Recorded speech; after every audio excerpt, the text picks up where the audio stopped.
The focus chart and sound section give the projectionist an opportunity to adjust the sound level and focus the lens before the start of the picture.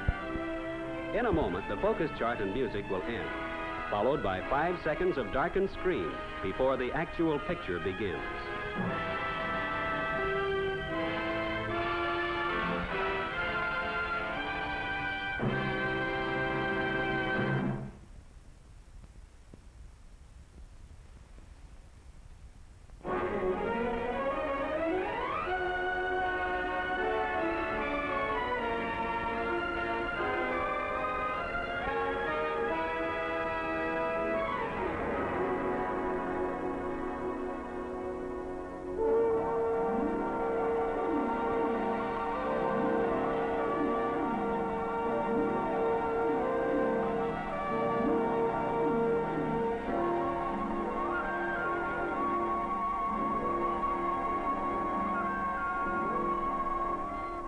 Africa, a cradle of history, a land that went from light into a long darkness, a land whose people are now beginning to see the first rays of a new dawn. Here along Africa's northeastern coast are names and places rich in Christian history. It was to Egypt that the infant Jesus was carried to escape the wrath of Herod. From North Africa came Simon of Cyrene, who carried the cross after Jesus fell on the road to Calvary. Here, St. Augustine wrote principles of theology that have guided churches for centuries. And here, Alexandria became a center of Christianity. Then came changes. Rome, the light of Christianity that might have spread to all of pagan Africa, dimmed and vanished. So lay Africa for 1,000 years, the dark continent, unknown except to those who came to plunder it of gold, diamonds, and slaves. Then another change. Through the work of missionaries, Christianity was brought back to Africa, and enslaved people began to grasp at the freedom promised all men in the Word of God. And although there was still some barbarism, there were places where men who had lived long in darkness saw the dawn of a brighter day. One such place is Nigeria, with its 35 million Africans. Here, the Danish Sudan Mission and the Nigeria Mission of the American Lutheran Church seek to bring the 750,000 Muslims and pagans of their joint mission field to Christ, to strengthen the church, to train Christian leaders. Come with us now to see that work and hear a story of how it is changing lives in far-off Nigeria. No, not mushrooms. These are houses, the mud and wattle huts typical of this land. To the African mind, a house does not look like a house unless it has this sort of round roof. And yet there is a contrast now, another of the changes that are coming to Africa. For more and more in the country's new dawn, you see another kind of roof, the sharp spire pointing upward, the roof of the house of God. There are other contrasts in the fields. Men plow with oxen in the slow and patient way of centuries ago, and turn to watch a modern car, a herald of the age of machines. There are differences too in dress and ways of life. This could be a scene in biblical times, and the setting could almost be the Holy Land of long ago. And yet, not far away, Muslims kneel to say their noontime prayers toward Mecca. And in a village, grotesque devil dancers carry on orgiastic pagan rituals old as Africa.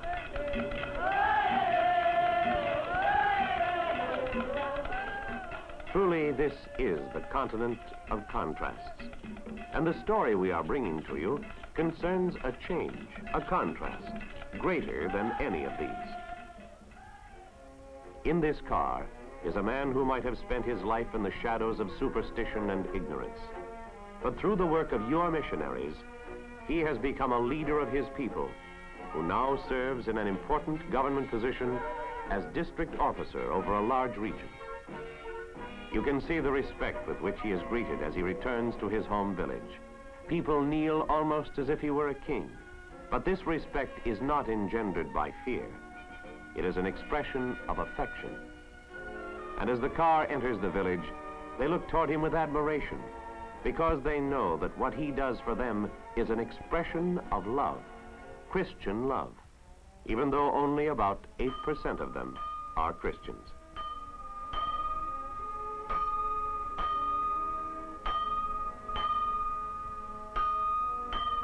A crowd has gathered to welcome him home, and a celebration has been arranged. Because he is so widely admired, everyone has come, from the devil dancers to the Boys' Brigade, the equivalent of the Boy Scouts in our own country. Now we are about to see the man who merits this affectionate attention. He is the tall man in the white robe. His name is Philip Machen. And in a minute or two, we will hear his life story.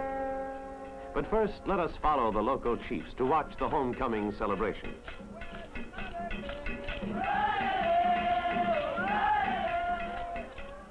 Although Philip Machen is himself a Christian, most of the people of his land still celebrate in their ancient pagan manner.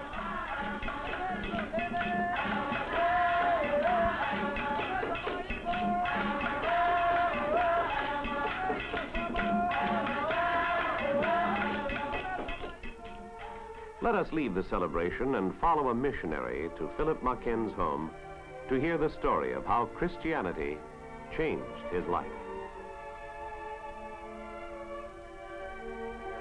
Certainly, Philip says, he will be glad to tell his story. It will help the church and his people, too. First, though, he would like to present his wife and their baby. He is especially proud of his wife, for she, too, came up from darkness and ignorance through the message of the gospel. Now for the story. Tell it to me from the beginning, the missionary says, and I will write it down so our churches in America and Denmark will know of the work here in Nigeria. And so, in the English he learned at a mission school, Philip Machen tells of his life and the events that made him a leader of his people. I was born in a village not far from here, a place called Gurum. My father was a farmer. I knew only such simple things as taking care of the sheep. I could not even read or write. My mother and my two little sisters were as ignorant as I was. None of us had ever seen a book. It was my job every morning to take the sheep out to graze and go with them all day long. This was a task I liked. Going out to the sheep gave me a chance to think the long, long thoughts of a boy about myself. When would I have sheep of my own? When would I have cattle? And when would I marry?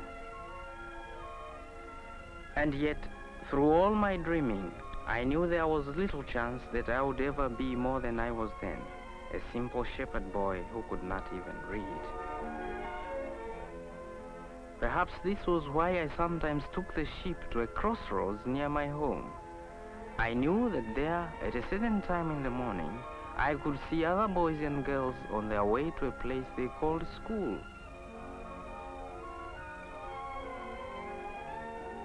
I would watch them as they met on the way to that place, and I would compare them to myself. They knew 1,000 things that I would never know. Throughout their lives, they would have things I could never possess. I would forever remain what I was then, a poverty-stricken, ignorant tender of sheep, sitting beside the road like a beggar. Yes, I was even worse than a beggar, for no one could help me. You can toss a beggar a coin, but how can you toss an education to him? And yet, one morning, a wonderful thing happened. Some children ran past, hurrying lest they be late, and one of them dropped a book. It lay there in the dust, unnoticed by anyone but myself. The one who had dropped it would never miss it. I was sure I could get another one without any trouble. I know it was dishonest, and I hope heaven will forgive me. But I snatched the book as a thief might snatch a jewel. I made sure that the boy would not come back to claim his book. And then I looked at this jewel I had picked up from the road, this priceless thing that to me stood for school and education and all that went with them. And what did I see? Nothing. I could understand nothing at all. For many days and in many places, I carried that book with me as I watched my sheep. And perhaps I watched the sheep less than I watched the book, for I felt that if I looked long enough, I would understand it. And yet the understanding would not come. The meaning of it was a mystery. When my father found me looking at the book instead of the flock, he was angry with me. He told me to keep my mind on my work and leave such foolish things alone. But something inside me said this was not foolish, that if I only looked long enough, it would come to me. The knowledge did not come to me, and yet, perhaps with the help of God, a man came one day. He was a stranger, and he asked what I was reading. And of course, he soon found that I could not read at all. Some men might have laughed at me, but he did not. He showed me a little about writing, and then he told me that if I wanted to learn more, there was a way I could go to school. Then he asked where I lived, and asked if I would take him there, so he could talk to my father.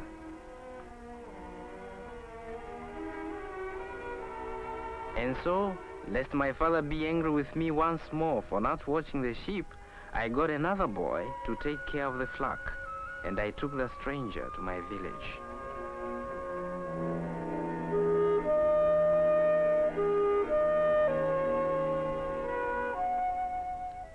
I was a little ashamed of my village and of the old man sitting outside the compound, but the stranger did not seem to mind. So I hurried to find my father and tell him someone wanted to see him.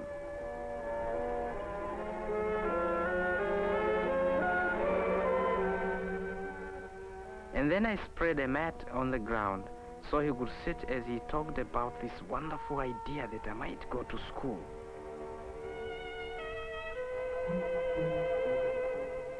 The talk went on a long time, because my father had always thought schools were too expensive for people like us. But the men explained that now the missions and the government were working together for better education, and I certainly could go. And so, in a few days, my father brought me to the school himself, and we both knelt before the headmaster.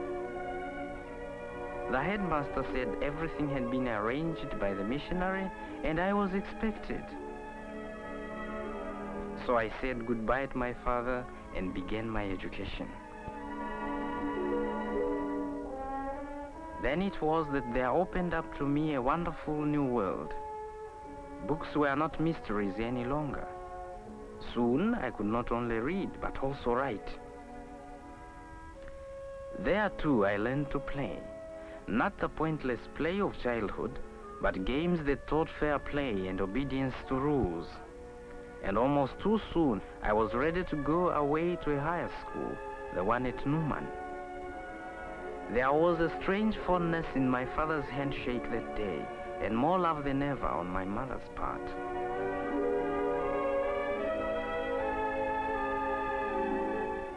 It was not only because I was going away, I think. It was because I, like the boys who were going with me, was stepping out into a great new life my parents would never know.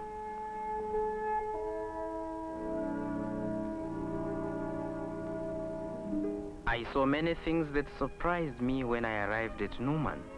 Besides the schools, there was a hospital there, and I was astonished at first to see sick people being treated with such care and gentleness. For you see, I still did not know much about the Christian way of life. There was, I remember, a boy of about my age with an injured eye. At home he might have gone blind, but here, thanks to skilled treatment, he would recover his vision. And in a way, my own vision became better too. Because the longer I stayed there, the more I saw the meaning of Christian love. Here were white people, people of whom I had always been a little afraid, working on equal terms with those of my own race, devoting their lives to helping them. Furthermore, the missionaries were not trying to change my people in little unimportant ways.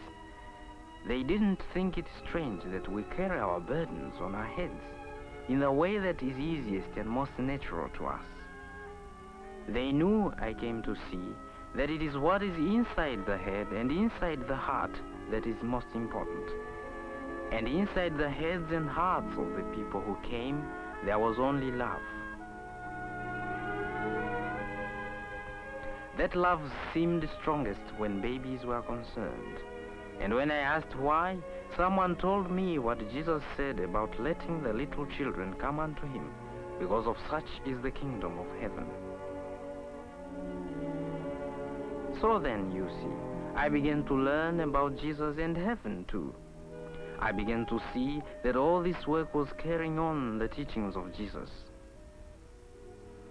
Day after day, I saw the sick and afflicted coming for help, bringing what little they had in food and firewood. And I saw that it was like the Sermon on the Mount. Blessed are the poor in spirit, for theirs is the kingdom of heaven. Blessed are the meek, for they shall inherit the earth. Blessed are the merciful, for they shall obtain mercy. Sometimes I would watch men like Dr. Hunter Smith, and I saw that they were not only using modern medicine to replace witch doctors' methods, but showing in 1,000 ways that the love of Jesus leads us to the only true God. I learned even after classes, for in the dormitory, one of the older students would sometimes talk to us about Jesus. And in Sunday school and Bible classes, my knowledge was increased all the time. I began to see that these teachings of Jesus could be applied to the whole world, that there could be peace among our warring tribes, between all whites and all Africans, even among all nations everywhere.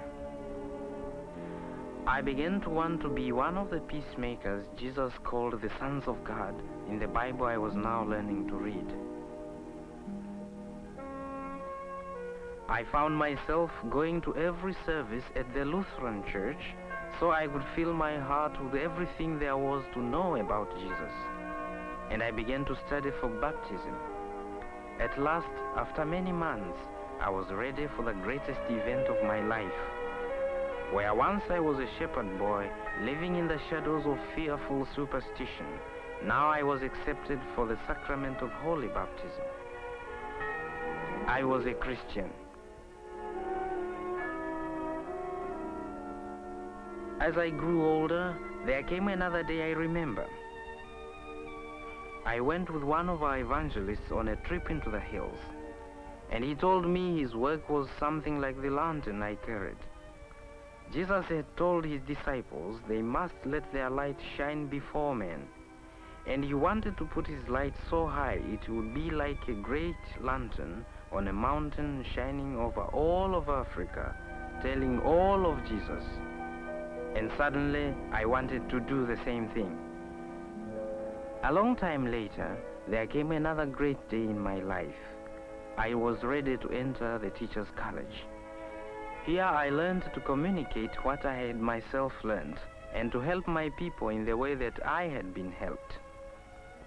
At first it seemed a little strange, for at one moment we were pupils and then teachers. But quickly we learned the real joy of teaching, the pleasure of helping those who cannot help themselves.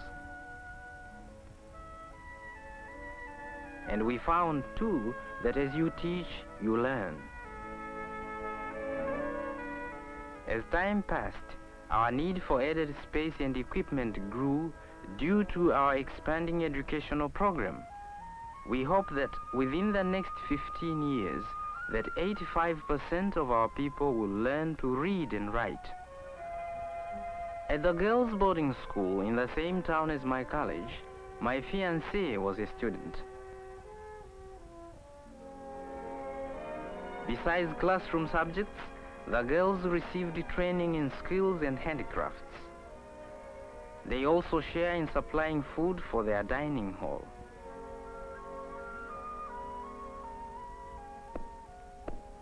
They turn grain into flour in the slow and patient way that will be used for a long time to come in Africa, just as it has been done for centuries past.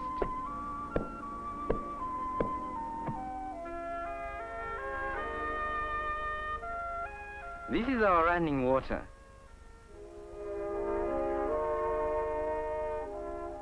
Sometimes it works. This exercise is one of many that helps keep the students in good physical trim.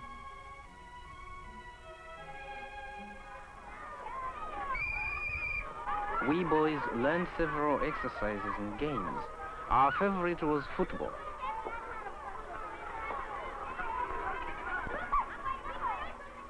We learned how to handle children on the playground as well as in the classroom, and how to make sure that they were following orders about washing hands. They say that cleanliness is next to godliness, but when you teach godliness, you can be gentle. Cleanliness sometimes requires you to be stern. So in the end, we could be very proud of the youngsters on whom we were practicing our teaching. Sometimes some of them were a little ragged, but they were always clean. For me, the proudest part of all was when I became a leader of the Boys Brigade. 3,000 boys belong to this organization, which is part of the mission work here in Nigeria. It creates loyalty and patriotism among our young men. And because it is sponsored by the church, it brings many to a knowledge of God that they might not otherwise have had. That is why I always led my boys in a prayer at every meeting. These are the future leaders of our nation. And I know that if it is to endure, it must be a nation under God. With faith in God and adherence to the great truths of Christ, we of Nigeria can march forward confidently into the future. Not long ago, there came another great day in my life. There gathered people from all over this part of Nigeria. First came Muslims on horses like those of Arabia, and they joined Christians, heathens, all the different groups of this district. The occasion? Well, 100,000 of these people had elected me their leader in this region of Nigeria, and Christian and pagan alike had come to honor me. I will never forget that celebration.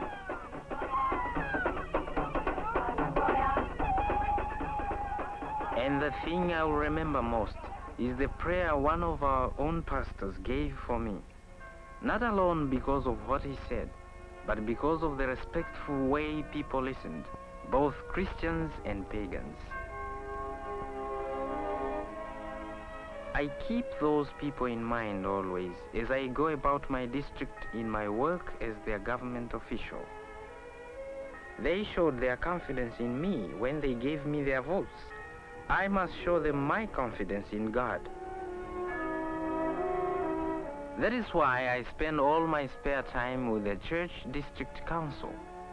These are the men you might call our local missionaries, carrying the word of God to our own people, then coming back to report. One man may tell of a long trip he made to a far corner of our country, not a successful trip. He found some men who were willing to listen to him, even though they were Muslims. And as he spoke to them of Jesus, he felt for a time that they were sincerely receptive, though they kept on fingering their strings of beads. But suddenly, one of them looked up at the sun and said a word to the others. And hurriedly, they all stood to face toward Mecca. It was time for their Mohammedan prayer. And so he realized that there, at least, his seed had fallen on barren ground.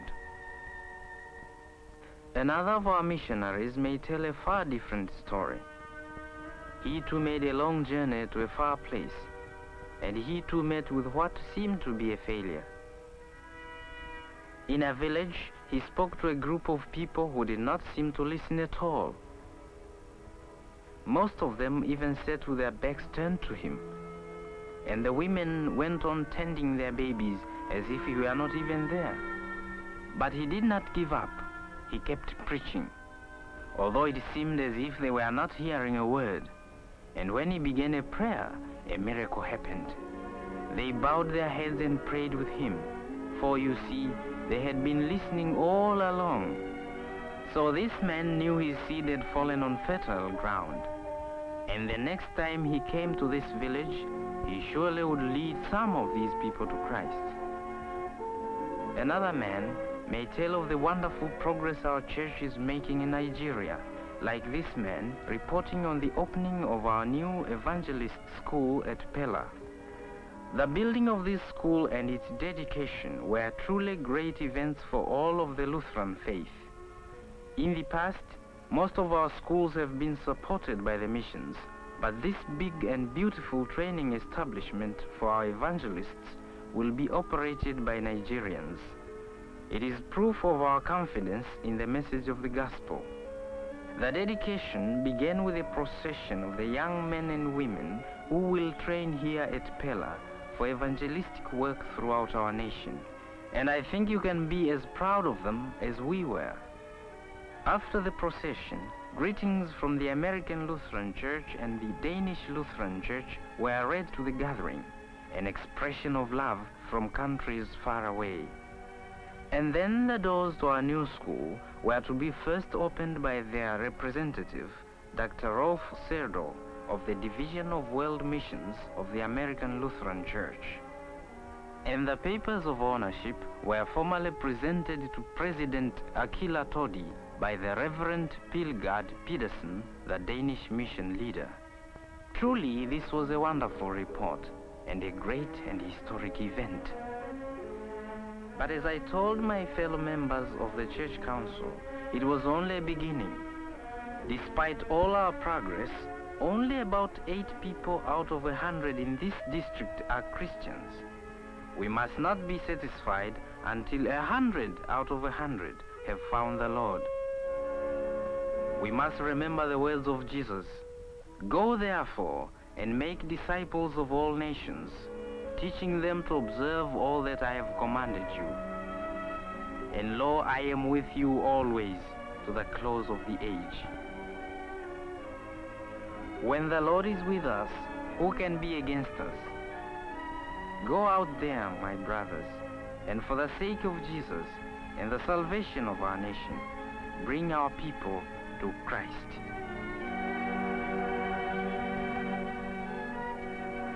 So that is the story of Philip Maken. The true story of the way in which Christ changed one man's life, and the way in which he may well change the lives of millions more here in Africa, with our prayers, with our support. A new day is dawning over Africa. A new and promising future and a new concept of freedom are on the horizon. A future of freedom built upon the eternal truths of Christ, if we as Christians resolve that this shall not become the dark continent again.